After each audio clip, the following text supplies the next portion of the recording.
Finisce in parità Ossese Gymnasium, gara di cartello della sesta giornata del girone F di seconda categoria. Un 1-1 che soddisfa soprattutto gli ospiti, costretti alla doppia inferiorità numerica per quasi mezz'ora del secondo tempo. Il signor Marchino ha espulso nel giro di pochi minuti prima Scanu e successivamente Pulina. Nei primi minuti di gioco l'Ossese si esprime molto bene in velocità, con le due punte De Rudas e Alessandro Secchi che sfuggono continuamente sia agli esterni Secchi e Loriga che ai centrali di difesa Chiesa e Scanu. La prima conclusione in porta è dei padroni di casa, con lo stesso De Rudas che dalla distanza non impensierisce Cacace. Risponde la Gymnasium con una punizione dei 35 metri di Chiesa, anche in questo caso il Solina spara senza problemi.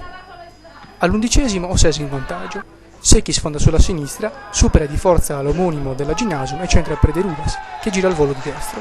Cacace non può nulla sulla conclusione ravvicinata del numero 7 bianconero. La Gymnasium soffre inizialmente anche sui palloni alti, e in questo caso è Porco a liberare l'area di rigore dopo una punizione di Mudadu. Ma è proprio sul calcio di punizione che la squadra di Pierpaolo Rassu rialza la testa. Prima ci prova Ruggio, con la palla che sfera al 7, poi è Secchi, da posizione simile, a chiamare Solinas ad una parata strepitosa. Applausi per entrambi da parte del pubblico.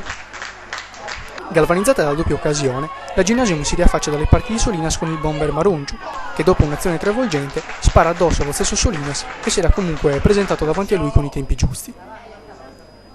La ripresa inizia con le due squadre che si ripresentano in campo con gli stessi effettivi, ma nel giro di pochi minuti la situazione sul terreno di gioco muterà sensibilmente.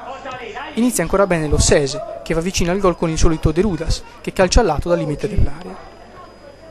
Poco dopo la punizione di Mudadu, che De Martis gira di testa sopra la traversa, l'arbitro espelle direttamente Scanu, forse per qualche parola di troppo. Passano pochi minuti e la Gymnasium pareggia con un bellissimo gol di Alessio Pulina, che da fuori aria trova l'incrocio dei pali dove Solinas non può proprio arrivare. L'esterno ospite, nel festeggiare, leva la maglia e l'arbitro la ammonisce forse erroneamente per la seconda volta, scatenando l'ira dei biancazzurri. In doppia superiorità numerica tutti si aspettano il vantaggio da parte della squadra di Fabio Secchi, che paradossalmente perde il controllo della gara e fa il gioco della Gymnasium, che cerca di colpire in contropiede con Ruggio, particolarmente ispirato nella posizione avanzata in supporto di Marungio. Lo stesso bomber ha la palla per portarsi in vantaggio, ma spreca clamorosamente. La Gymnasium non rischia praticamente niente, anche perché Cacace è sempre sicuro nelle uscite alte. L'ultima occasione è sui piedi di Alessandro Secchi, che dopo una bella azione personale calcia altissimo dal limite dell'area.